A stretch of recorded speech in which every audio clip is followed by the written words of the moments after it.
नमस्कार, welcome to my channel. मैं हूं मनीषा। दोस्तों, आज की वीडियो बहुत ही महत्वपूर्ण होने वाली है। आज हम बात करेंगे ये दीपक के बारे में, यानी कि जो दिए हम पूजा में जलाते हैं, या फिर आप पीपल के वृक्ष के नीचे जला रहे हैं, या फिर आप तुलसी माता के बिरवा के पास में जला रहे हैं।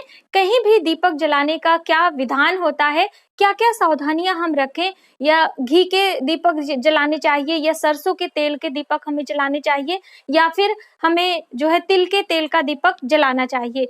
तो बहुत सारी जानकारी है, दीपकों से संबंधित है। और बाती भी हम किस तरह की लगाएं, चौमुखी दीप बाती लगाएं, या फिर जैसे कि हनुमान जी के पूजा में हम नौमुखी बाती लगाते हैं। तो इस तरह की बातियों के बारे में भी हम आपको जानकारी देंगे दोस्तों। तो वीडियो पर आप इन तक बने रहें। और ये वीडियो 2 पार्ट में बनेगी, क्योंकि एक ही वीडियो में सभी जानकारी आपको नहीं प्राप्त हो सकती है। वीडियो थोड़ा लंबी हो जाती है तो आप सभी को प्रॉब्लम होती है, तो इसके हम 2 पार्ट करेंगे।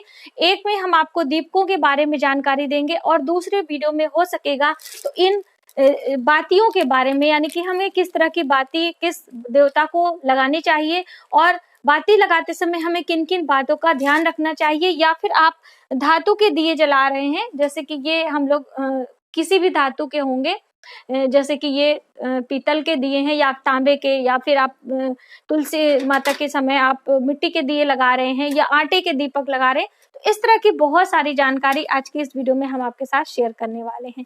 तो चलिए वीडियो की शुरुआत करते हैं। दोस्तों, यदि आप हमारे चैनल पर पहली बार आए हैं तो चैनल को सब्सक्राइब जरूर करें। सब्सक्राइब करने के लिए बेल आइकन को प्रेस करें, जिससे हमारी वीडियो की नोटिफिकेशन आपको सबसे पहले प्राप्त हो। दोस्तों, वीडियो की शुरुआत हम दीपकों से करते हैं कि हमें किस तरह के दिए इस्तेमाल करने चाहिए। तो दियों में कई प्रकार के दिए आते हैं, जैसे मैंने आपको बताया कि ये मिट्टी के दिए होते हैं, चाहे आप छोटे दिए ले रहे हैं इस तरह के वो, या फिर आप बड़े दिए ले रहे हैं, ठीक है। और जैसे कि ये धातु के दिए होते हैं, जैसे हम घर में इस्तेमाल करते हैं, या फिर विशेष मनोकामना के लिए कभी कभी आपने सुना होगा कि आटे के दिया प्रज्वलित करने के बारे में बताया जाता है। तो ये आटे का एक दिया मैंने छोटा सा बनाया है, ये आप देख सकते हैं। तो ये भी कहाँ पे जलाते हैं ये हम आपको बताएंगे पहले। तो ये जो दिए होते हैं दोस्तों, बहुत ही आवश्यक होता है। सबसे पहले तो जब हम दिया जलाते हैं अपने पूजा में, पूजा की शुरुआत जब हम करते हैं, तो आचमनी और जो बाहरी शुद्धिकरण के बाद में सबसे पहले हम दीप प्रज्वलित करते हैं, क्योंकि दीपों से हमारी पूजा के साक्षी होते हैं। एक प्रकार से ये जो दीप देवता होते हैं पूजा के साक्षी बने रहते हैं। जब हम अकेले पूजा करते हैं, या फिर आप बड़े यज्ञ अनुष्ठान कर रहे हैं, तो भी दीपक सबसे पहले जलाया जाता है। और दीपक जलाने का सबसे प्रमुख विधान है कि दीपक हम जब भी जलाते हैं तो इन्हें एक प्रकार का आसन देते हैं। तो अभी हम आपको थोड़ा सा डेमो देंगे।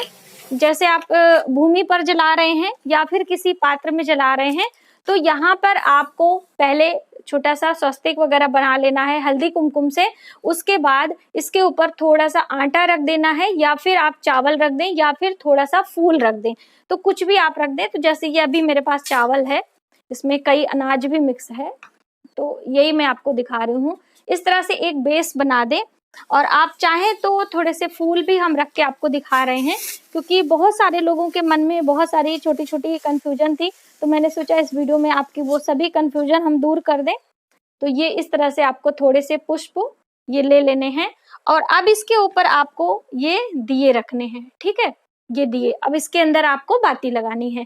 तो ये दिया जलाने का सबसे अच्छा विधान होता है, और यही देवताओं को प्रसन्न करने के लिए दिया इस तरह से जलाना चाहिए। आपने देखा होगा जब भी पंडित पुरोहित आते हैं और आरती वगैरह कराते हैं, इस तरह से एक आरती की थाली सजाई जाती है, हल्दी कुमकुम से स्वस्तिक वगैरह बनाते हैं, ओम का चिन्ह बनाते हैं, जो हमारे हिंदू सनातन धर्म में शुभता के चिन्ह होते हैं वो बनाए जाते हैं। उसके बाद हम दीप प्रज्वलित करते हैं। और दीपक आप जब भी प्रज्वलित करें तो सबसे पहले जल घुमा लें, ठीक है, यानी कि उनकी जो अग्नि होती है, उनकी जो लौ होती है, थोड़ा सा शांत हो जाए, जिससे हमारे लिए शुभकारी हो। इसीलिए दीपक का पूजन भी करने का विधान है कि पूजा की शुरुआत में दीपक को धूप दीप हम दिखाते हैं, थोड़ा सा भोग भी लगा देते हैं, थोड़े से पुष्प साइड में रख देते हैं, और इनके जो दिए होते हैं उस पे हम हल्दी कुमकुम का टीका लगाते हैं।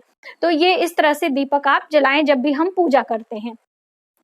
और घर के मंदिर में आप जो पूजा करते हैं वहां पर एक मुखी दीपक जलाना चाहिए। बहुत सारे लोगों का प्रश्न था कि हम एक दीपक जलाएं या दो। तो जैसे ये दीपक की बत्तियां हैं और ये इस तरह से आप रख लें, लेकिन इस तरह सिंगल बाती आपको नहीं जलानी चाहिए, आपने देखा होगा। तो हमेशा इसको थोड़ा सा छोटा कर दें और क्रॉस कर दें। अभी ये देखिए, आप देख सकते हैं, अब यहाँ पे ये क्रॉस हो गई। तो एक ये जो आगे का आप छोर है इसे आप प्रज्वलित करें और बाकी इस तरह से छोड़ दें। और इसमें घी का दीपक ही जलाना चाहिए देवताओं के लिए। जब भी हम देवियों की पूजा करते हैं तो तिल के तेल का भी इस्तेमाल कर सकते हैं।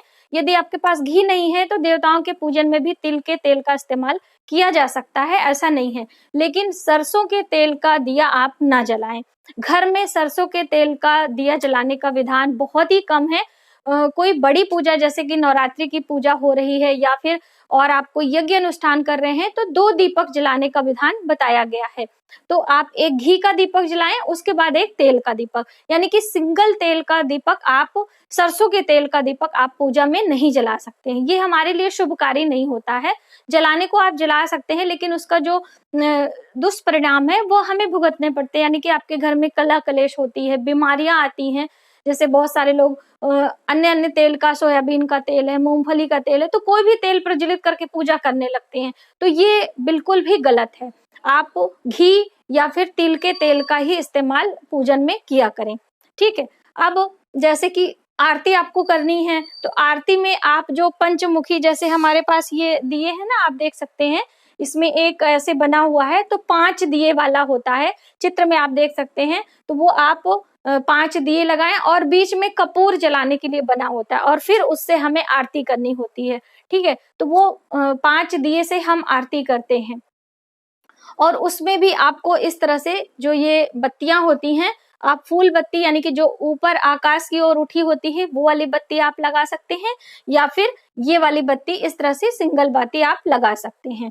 तो इन छोटी छोटी बातों का आप ध्यान रखें। दूसरी महत्वपूर्ण बात दोस्तों, कि आप जब तुलसी के बिरवा के पास में दीपक जला रहे हैं तो कभी भी तुलसी के गमले में बिल्कुल पास में करके आपको दीपक नहीं रखना चाहिए। किसी भी पेड़ पौधे के पास में आप, जैसे कि हम जब गुरुवार का व्रत करते हैं तो केले के वृक्ष के नीचे हमें दीप प्रज्वलित करने के लिए कहा जाता है, तो बिल्कुल जड़ से पास में करके, तने के पास में आपको दीपक नहीं जलाना है, यानी कि प्रकृति को हमें नुकसान नहीं पहुंचाना है, ये हमारे लिए शुभ नहीं होता है।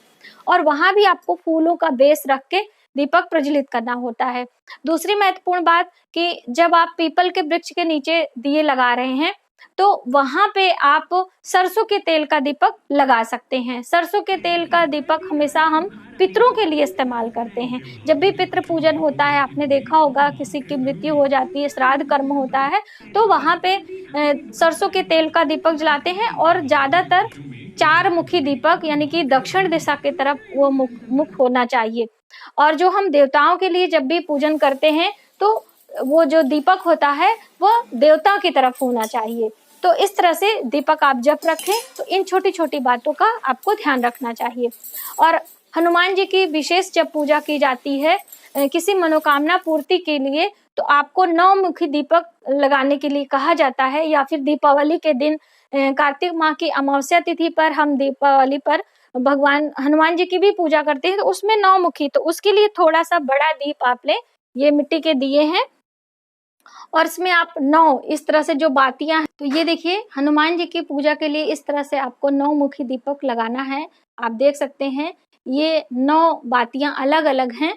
इस तरह से आप हनुमान जी की जब विशेष पूजा करते हैं तो इस तरह से बाती लगाएं और उसमें तिल के तेल का इस्तेमाल करें। हनुमान जी को तिल के तेल का या फिर चमेली के तेल का चोला चढ़ाने के विधान है, तो आप इस तरह से जलाएंगे तो आपकी मनोकामना जल्द पूरी हो जाएगी। तो ये है। और जैसे अभी सावन मास में मंगलवार के दिन मंगला गौरी के पूजन करने का विधान है, तो उसमें 16 जो है धागे की बत्तियों का विधान बताया गया है। तो 16 धागा, यानी कि जो पतले पतले कच्चे सूत आते हैं उससे आप बना सकते हैं 16, और 4 मुखी दीपक आप बनाएं और जिसमें 16 की बत्तियां आपको लगानी होती हैं। और यदि आप इस तरह से रुई की बत्ती लगाना चाहेंगे तो बहुत ज्यादा हो जाता है उसका लौ, और घी भी आपका बहुत अधिक लगता है। तो दीपक हमेशा न बहुत तेज होना चाहिए न बहुत मध्यम होना चाहिए, एकदम बराबर आकार में आपका दीपक प्रज्वलित रहना चाहिए। वही हमारे लिए शुभ होता है। और बहुत सारे लोग पूछते हैं दोस्तों कि हमें दीपक कितनी देर तक जलाना चाहिए। तो दीपक आपको जितनी देर उसमें घी या तेल रहता है, जैसे मान लीजिए आपने बड़ा दीपक लिया है तो आपने यहाँ तक तेल या घी भरा है, तो जितनी देर उसमें घी या तेल रहेगा उतनी देर आपको जलाते रहना, स्वतः ही वह शांत हो जाता है। आपको कभी मुंह से फूंक कर दीपक नहीं बुझाना चाहिए, ये हमारे हिंदू सनातन धर्म में अशुभता का कारक माना जाता है। तो इसलिए आप दीपक को छोड़ दें, और वैसे आप जब भी इसमें जितना तेल घी रहेगा वह जलेगा, उसके बाद शांत हो जाएगा। तो आज की वीडियो में बस इतना ही। आप अपना ख्याल रखें, तब तक के लिए जय मां।